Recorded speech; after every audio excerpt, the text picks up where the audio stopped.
Okay, well, thank you very much. Good afternoon, good evening, and good morning to each and every one of us, mga kababayan ko po dito sa Malaysia, particularly dito po sa Kuala Lumpur, and of course, dyan po mga kababayan natin, mga kababayan ko po dyan sa Sabah is Malaysia, and very specific dyan po sa Kota Kinabalu.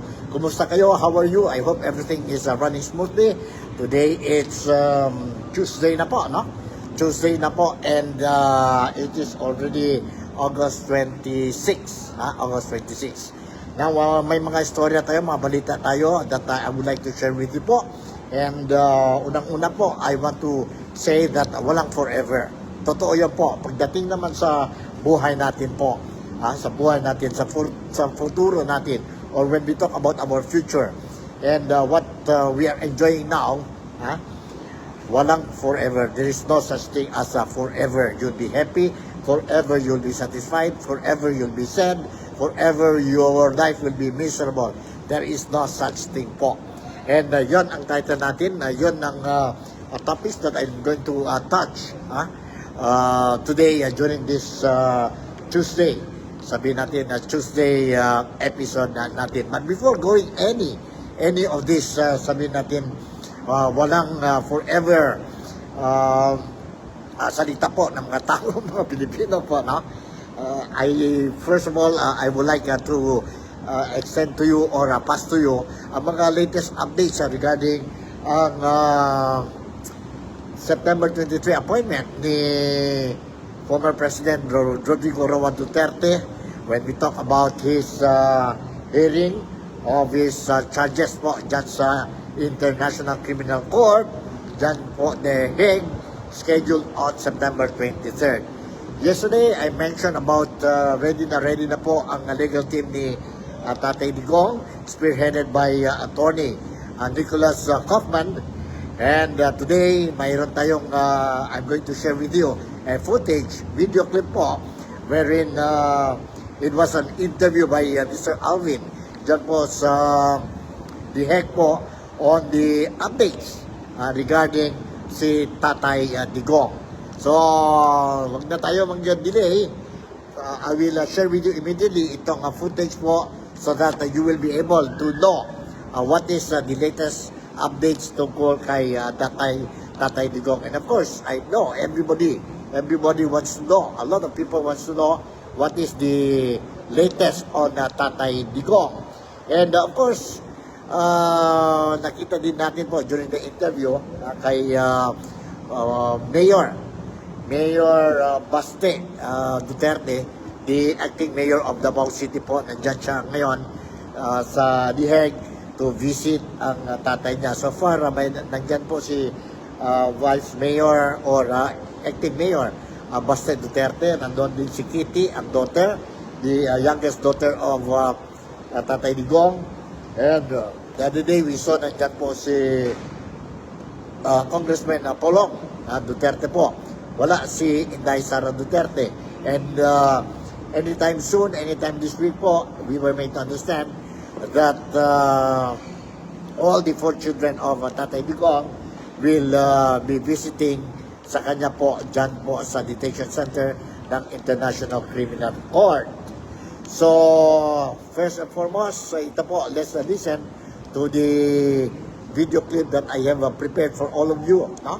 Para at least malalaman ninyo po what is the latest updates kay Tatay Digong. And interview to po kay Mr. Alvin dyan po sa The Hague, kay legal counsel chief ng legal counsel po, si Attorney Nicholas Kaufman. Let's listen to this.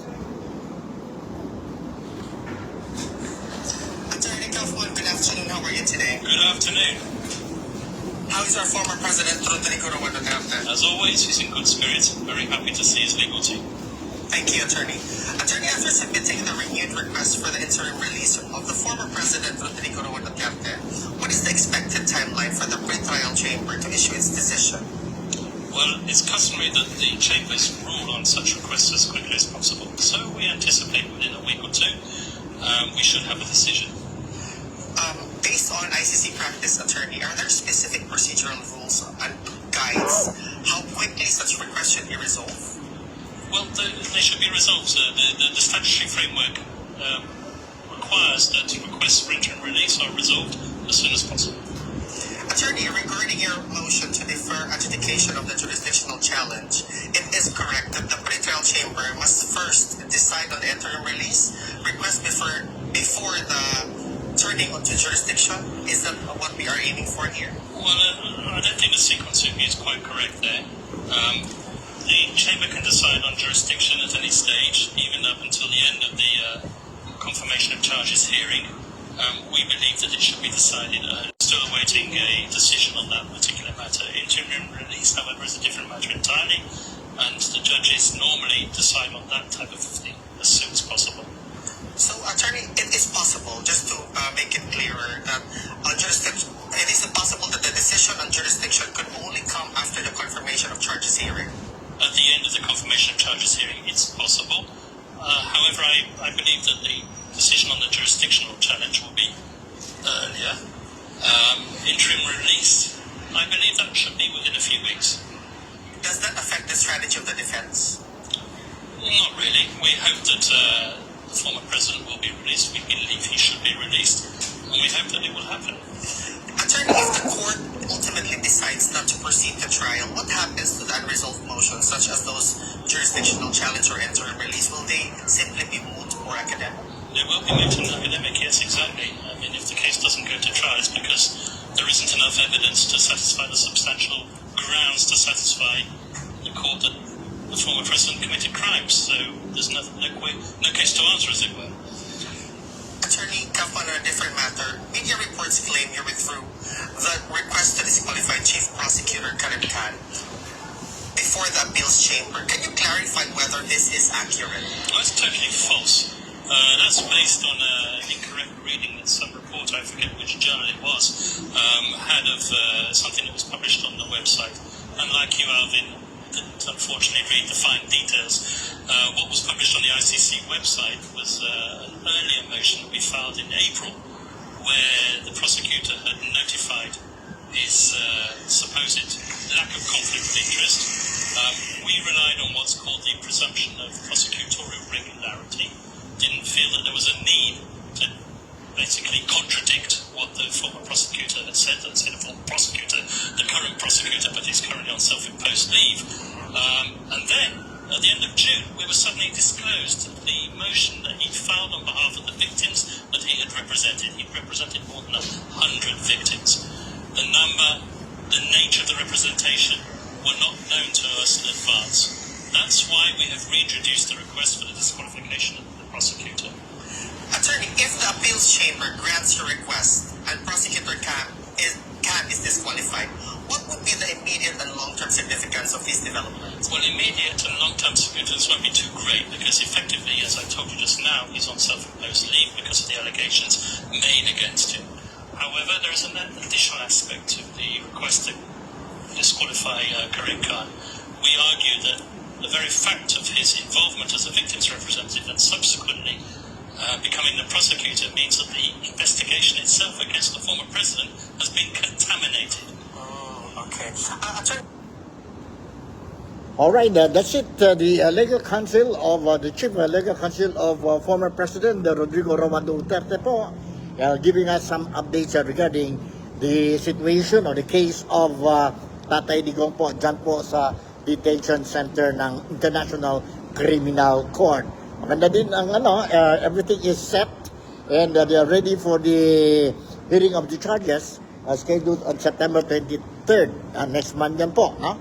And let's see po what will be the outcome. Although, narinig natin that there are also, they are going to continue on the appeal on the interim release of Tatay Digong po, no? Considering that he's already at the age of 80, senior citizens, super senior citizens po, and that's what the Filipino people are asking from the authorities concerned or from the ICC, and of course also from the government of or administration of Ferdinand Bongbong Marcos. But as of today, as of press time, wala pa rin tayo po notisya regarding itong request, no? Matuloy ba ito? It will be granted or not? That we have to wait. No? Be patient lang tayo. Be patient lang tayo. Okay, another footage that I'm going to share with you is interview by Atty. Harry Roque kay acting mayor of Davao City, si Sebastian or Basta Duterte po. Done po sa Diheg after he visited his father, si Tatay Digong po. And he managed to spend time with the Filipino communities who hanggang ngayon po, everyday po, ang dami pa mga Filipinos dyan po sa labas ng detention center ni Tatay Digong and showing support from day one until now. But before I'm going to share with you itong next video clip po, I would like to shout out muna tayo kay Sakima, sino ito? Sino ba ito? Sandali, ha? Parang Sakina Saleh, who is watching my program today.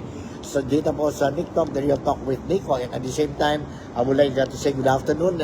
Salamat patang to Mary Lupentojo, who is also watching ang programa natin, Nick Talk, the Real Talk with Nico. Today is Tuesday. Nandito ako po sa Kuala Lumpur. Wala pa ako dyan sa Sabah. Next month pa ako. I'm going back to Sabah. But anyway, I'll make sure that I will continue to give you daily mga updates regarding ang political scenario, political stories dyan po sa Pilipinas, ang economic stories or whatever breaking news mayroon sa Pilipinas, including dito po sa Malaysia, mga news related sa mga Filipinos po. Alright? So, nandito, let me share with you ang video recording that I recorded mo para sa inyong lahat, ang interview ni Atty. Harry Roque kay acting Davao City Mayor si Basta Duterte. Let's listen to this. Hindi. Kami lang tatlo ni Kitty, nagkapatid ko si Pulong at saka ako. Okay. Kamusta naman po si tatay? Dahil uhong talit na kami sa balita ni tatay. Buhay pa naman siya. Pero hindi siya yung dapat na yung isang tao na ganun yung kondisyon niya sa edad niya na dapat nasa isang detention center. You know what I mean? Yes. Sa kalagayan niya at saka kailan natin i-mention yung anong contribution niya sa Pilipinas. Huwag na lang yun. Yung kalagayan niya lang yung iisipin at kalusugan ng tao. He's already 80 years old tapos ganon yung treatment ng Philippine government. The head of state is who is Bongbong Marcos, diba? Ganon yung treatment niya sa tao. Another one, I do not know if this will go well with the Dutch, pero you are very sensitive when it comes to human rights. So sana maisip nila rin na they should open the debate. Yun lang naman dapat sana. Wala naman, we're not against, kung sino man nagpapatakbo or displays of this country is allowing it to happen, but they should open up the debate to put an 80-year-old individual na medyo may problema na sa kalusugan, may mga sakit na rin, na bakit nandyan siya at ano ba talaga yung kasalanan niya. Because kung ako tatanungin nyo, if it is a war against drugs, kasi yun yung dahilan ng mga who is opposing him. Kaya nandito sa sino ba tinatamaan nun? If you are against drugs, hindi yung tinatamaan nun yung mga nagbebenta, mga poser, mga drug lord. So paano sa naging mali doon? Diskaun lagi. Jika anda tidak membeli sekarang, harga ini benar-benar. Because he wants to save the victims of these people. So anong kasalanan ng tao ngayon na nandyan siya sa ayaw ko na magalit. Ano po napag-usapan niyo? Ano po napag-usapan niyo po ngayon sa Dalaw? Wala naman mga nangumusta lang sa Davao. Ano, traffic. Kasi hindi naman nagre-release talaga ng budget yung legislatura natin. Walang budget yung DOTR to go through with the Davao bus system. Mga ganun bagay. Trivia lang naman. Tapos, balita sa pamilya. We were talking about mga apo niya. Yan. Wala naman masyado. Wala pong current affairs kayo. Alright, yun po ang latest updates natin na tungkol kay acting mayor of Davao, si Baste Duterte, dyan po sa The Hague. And of course, the other day, during my previous vlogging, I mentioned na nag-remind na naman si Tatay Digong sa mga anak niya na ang family should be, ang bonding must be strong. Mga siblings must be helping each other po, no? Must be helping each other. Dahil po, mahirap na po, no? Sabi nga ni Kitty na maraming kalaban si Tatay Digong, ang tatay nila po, on this case. Now, kung hindi pa ang pamilya mismo, mga anak mismo, will be solidly united, then it will create a problem po. So, maganda ang mensahe ni Tatay Digong sa mga anak niya, and they assured kay Tatay Digong that they will continue to be, if not strong, continue to be stronger when it comes to bonding, unity, family unity po nila. So maganda yun po, no? Maganda yun. That is ang latest na mayroon tayo po. And nothing much si I think mayor ng Davao, si Baste, mentioned about mga issues, political issues, which they discuss or nag-discuss ba sila between him and the father. Wala naman except that the normal briefing, kaya ang traffic, anong latest updates sa kontrobersya ng corruption cases dyan sa Pilipinas, ang flood control projects na malaking talagang itong issue, no? Issue. And I was trying to understand, if I'm not mistaken, but hindi pa tayo alam, no? Whether ang TRICOM ng House of Representatives will start, walang news walang confirmation will start ang TRICOM investigation sa flood control projects tomorrow. Kasi last week, sabi pa ang House of Representatives that they might start it on Wednesday, and that will be tomorrow, or else, if not tomorrow, the following week po. So, let's wait and see ang confirmation in the event na bukas may hearing, then you don't worry, I'll make sure that I'm going to monitor the hearing, and I'll make sure that you're going to get ang necessary informations that you deserve. Trabaho lang kayo dyan. Trabaho lang, mga overseas Filipino workers, magtrabaho lang kayo po. If you cannot watch it live, pwede naman mag-replay na lang kayo itong TikTok, they are talk with Nico, no? When you have free time after work, or while having your dinner, or before you go to bed, no? Nandito lang tayo po, don't worry, nandito lang tayo. I will do everything para more or less you will be able to get the latest news. Okay, ano ba?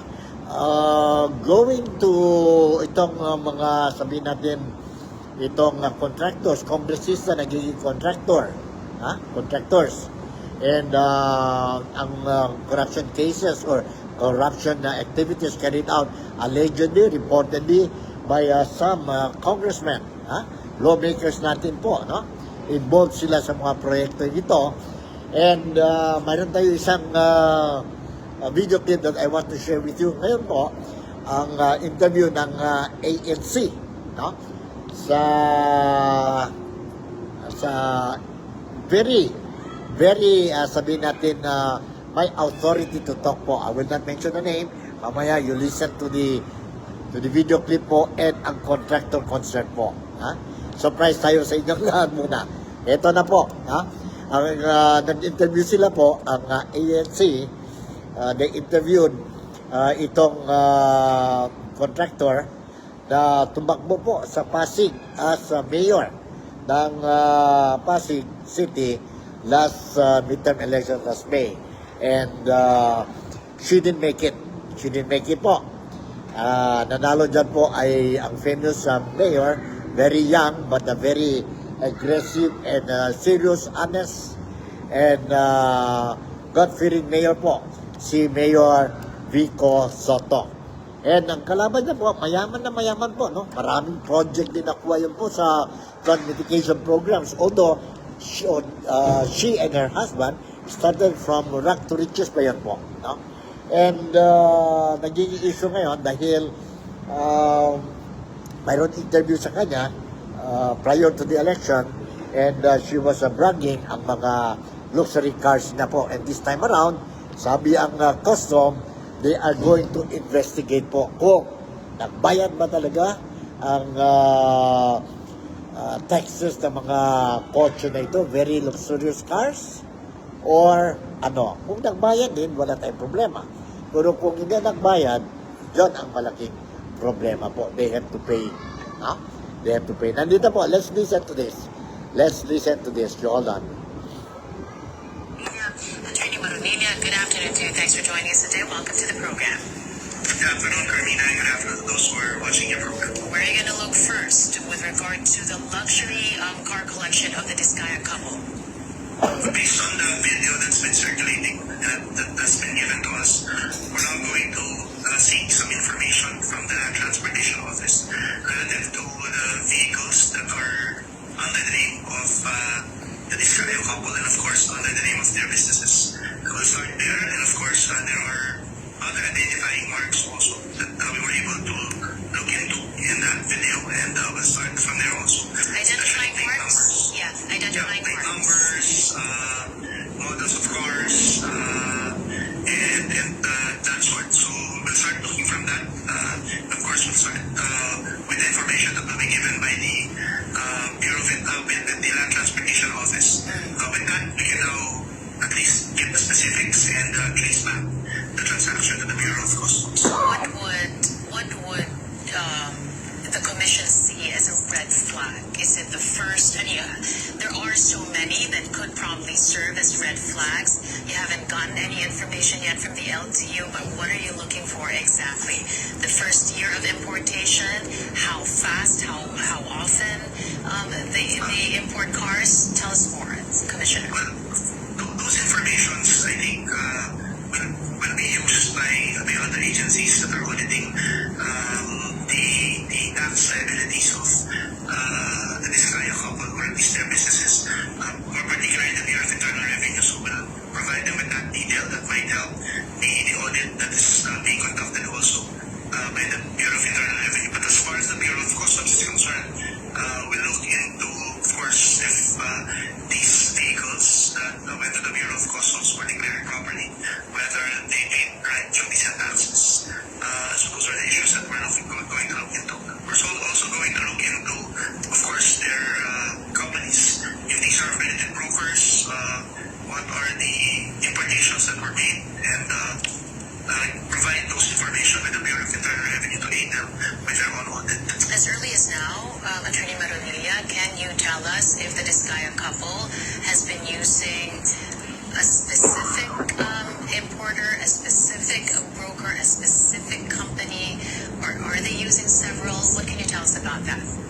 Well, that's why we're going to ask the Land Transportation Office for the details of these cars. No? By that, we can know specifically, we can be given a copy of the certificate of payment from the Bureau of Customs that we issue, and then with that, we can compare it with our records. Now we can know who were actually used to bring these cars in, if they were the ones that imported it, and of course the other details, tax payment, and that. Of course. Alright, thank you very much. Yun po ang video clip that I prepared for all of you, and of course, ang Custom, Department of Custom, Bureau of Custom po, will be investigating itong luxury car ni Diskaya, no? And let's see, kung nagbayad siya ng taxes, then walang problema. Pero kung hindi siya nagbayad the right taxes, then itong malaking problema nila ngayon po that they are going to face. And of course, identified sila sa one of the 15 yung nag-mention ng presidente, no? President Bongbong Marcos mentioned that there are 15 contractors nationwide po, no? Who were given this huge amount of projects, flood control projects nationwide dyan po sa Pilipinas. And because of this, ang mga proyekto po mayroon hindi natapos, mayroon ghost projects, mayroon they did not follow, ang mga contractors, they did not follow ang mga specifications of materials, no? Of the items na para magamit sa proyekto. And yun pa, ang sabi ng presidente, si President Bongbong Marcos, mayroon pa yung mga malaki ang kickbacks, no? Nakingi ang mga sponsors ng proyekto na ito. And identified din po na mayroon talaga. Although it's just a matter of time to be proven po, no? Na mayroon talaga mga lawmakers po, congressmen, who are directly or indirectly involved sa mga corruption activities tungkol itong sabihin natin na awarding of flood control projects dyan po sa Pilipinas from 2022 until 2025 po. I don't know kung ngayon, kung mayroon pa ba. And of course, ang gobyerno natin po, busy na po sa preparation for the 2026 national budget. But many senators, no, are saying na senators and congressmen, they are saying na let us not forget as the government to explain to us what happened to the 2025 national budget, which has been identified or described by many and agreed also by many, no, that it is the worst corrupt national budget in the history of the Philippines po. Of the Philippines. So yun po, and I myself, I will continue to monitor itong situation dyan po sa Pilipinas, and I'm not happy with what is happening po kasi taxpayers money, pera natin yun po, pera yun ng mga overseas Filipino workers, no? We have been helping itong mga overseas Filipino workers, yung mga Filipinos working abroad, no? Malayo sa mga loved ones nila po sa Pilipinas, which they left temporarily para at least they will have a better future. Trabaho ang tatay at nanay o kung sino man po, and then they remit ang pera every month po, no? Every month ka, every week ka, you know, dyan po sa Pilipinas, and because of that, the regular remittances po na ang overseas Filipino workers in many ways, very huge ways po, no? Big talaga yan po. We are helping the economy of the Philippines. Yan po. So masakit when we hear na misuse ang pera ng bayan, ito mga lawmakers which we gave our mandate to them to represent us, only to find out na ano pala sila. They are not sincere, they are not honest, they are corrupt. So we are calling now whoever investigating, be it the House of Representatives, the Senate po, House of Representatives, ang TRICOM ba yun, o QUADCOM ba yun, ang Senate, ang Blue Ribbon Committee, ang investigation carried out by the Chief Executive or ang Presidente dyan po sa Malacanang, ang COA, ang investigation na carried out by the Department of Public Works and Highways, no? Name these culprits po, and make sure that they will be brought to justice po, no? Make sure that they will be punished if found guilty beyond reasonable doubts. Yon ang sigaw ng mga Filipino po. Filipino, hindi lang sa Saudi Arabia, hindi lang sa Japan, hindi lang sa Amerika, hindi lang sa Kuwait or saan ba po, European countries, but also ang mga Filipinos dito po sa Malaysia, dito po sa Sabah East Malaysia, particularly mga Filipinos dyan po sa Kota Kinabalu City.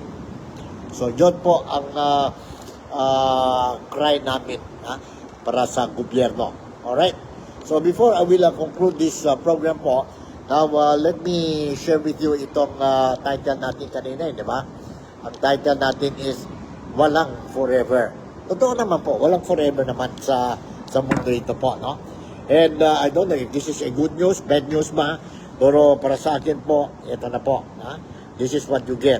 Don't think once you're up, you're always up, you will never go down. And once you're down, you will never go up again. Hindi po. Parang gulong ang buhay natin po, no? That's why, once you're up, wag natin kalimutan to turn our back and extend our helping hands. Yung mga tao sa baba. And once sa baba ka naman po, don't forget to also respect ang mga tao sa itaas. No? Para wala tayong problema. And this is exactly what happened dito po kay General Nicolas Torre. Nicolas Torre po, ang Chief of Police, Chief of the Philippine National Police Chief natin po. 3 months lang siya, diba? 3 months lang siya po, no? Appointed to head the Philippine National Police natin, no? And this morning, much to my surprise, na narinig natin sa news po, no? Na he was already relieved. He was relieved from the post as the Chief of Police ng Philippine National Police po dyan sa Pilipinas. And nandito po ang balita, the Philippine National Police PNP Chief General Nicolas III was relieved from his post barely 3 months since he took the helm of the police force. President Ferdinand Bongbong Marcos Jr. sought to uphold the authority of the National Police Commission or NAPOLCOM among other reasons in removing Torre, Department of the Interior of Local Government and Housing Secretary Jovic Remulla said. Torre earlier disregarded a NAPOLCOM resolution that blocked his order to reassign some PNP officials, including his successor, Police Lieutenant General Jose Malencio Nartares Jr. Nartates, who was the PNP's Deputy Chief for Administration, had been reassigned by Torre as Area Police Commander, AFP, for Western Mindanao. The president believes that the national security apparatus must always work within the framework of the law, Remulla said. With the recent developments, the president must be presented with the facts, and he determined that the best course of action is to uphold the role of NAPOLCOM as it was intended by law, he said at a press conference in Camp Crame in Quezon City. Remulla added that the Torres removal was difficult but necessary and made in the national interest. Para sa national interest daw yun po. Mahirap daw itanggal kay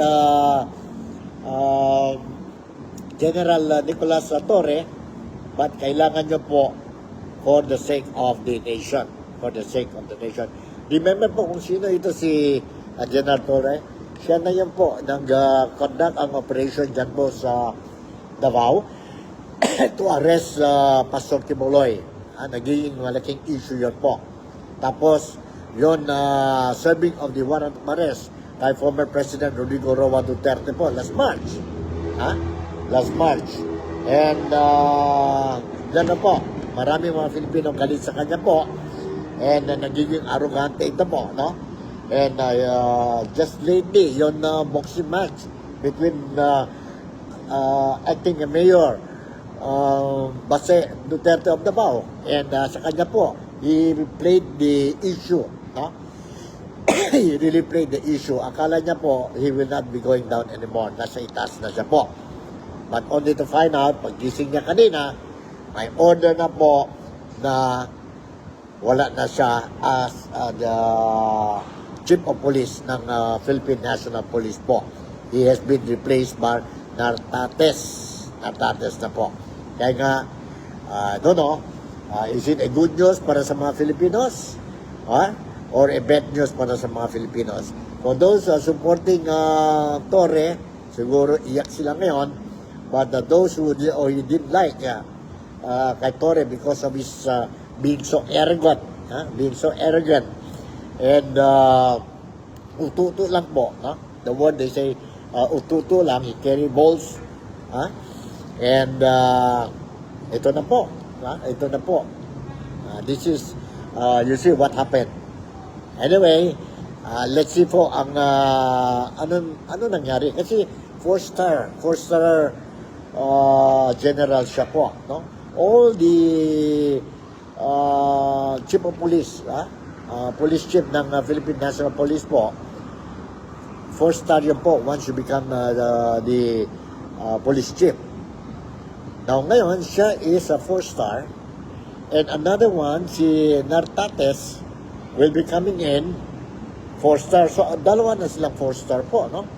And I think this is history in the making. Wala pa ako nakita na relieve ang chief of police, police chief ng Pilipinas po, no? Mayroon nag-resign, mayroon nag-retire, pero ito na-relieve po. So, saan siya pupunta?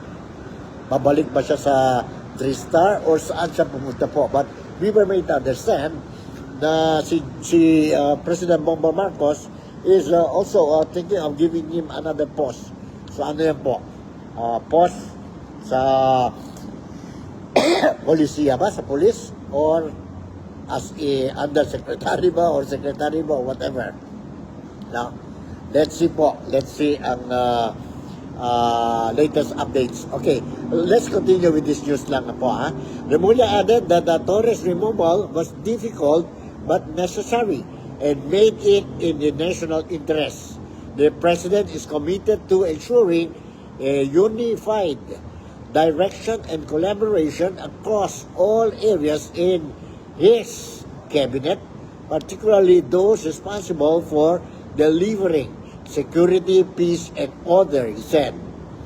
He clarified that Torre has not been charged with any administrative or criminal case and did not commit any violation.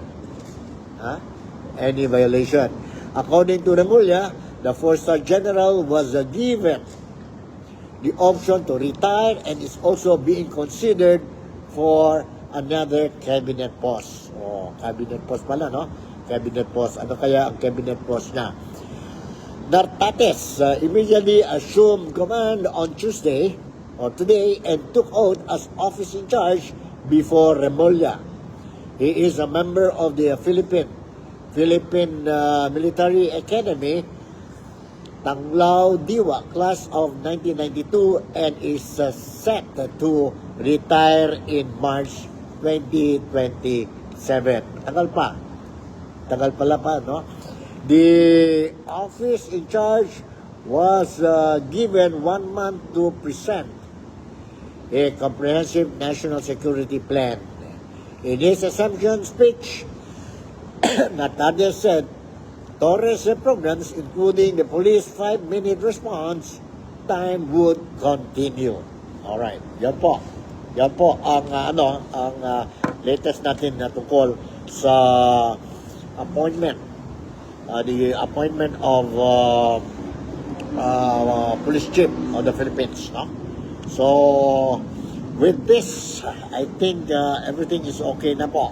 And we hope the new chief of police ng police dyan po sa Pilipinas, they are going to do their level best and make sure that we have this peace and order, stability po, or security stability. As what I mentioned earlier, For us, for a country to progress, to develop, we have three things to remember: stabilities, political stabilities, economic stabilities, and security stability. So, siguro, in the meantime, hanggang dito na lang tayo po ngayon. Ang Nick Talk, the Real Talk with Nico. And I hope in one way or the other, I managed to give you whatever news that you deserve, and I managed to entertain. I was also made to understand mga Filipinos dito sa Sabah, o dyan sa Sabah po, tuloy daw po ang voyage ng Allison Shipping Lines on the 27th. So it means tomorrow they will be leaving Zamboanga City Port and will be arriving in Sandakan the following day, 28. And in the evening of 28, this vessel will return back to its original port sa Zamboanga City. Ibig sabihin, ang mga Filipinos who did manage to get on board during the canceled voyage last month, they will be given priority this time around or this week po. And there will be, I'm sure there will be, mga repatriation exercise for the Filipinos po. I don't know how many of them, but anyway, we're going to check on this tomorrow. So with this, once again, Nico Fabian would like to say thank you very much for making me a part of your day-to-day. Malaysia, Sabah, the Philippines, God bless us all. And I'll see you in my next episode. Bye.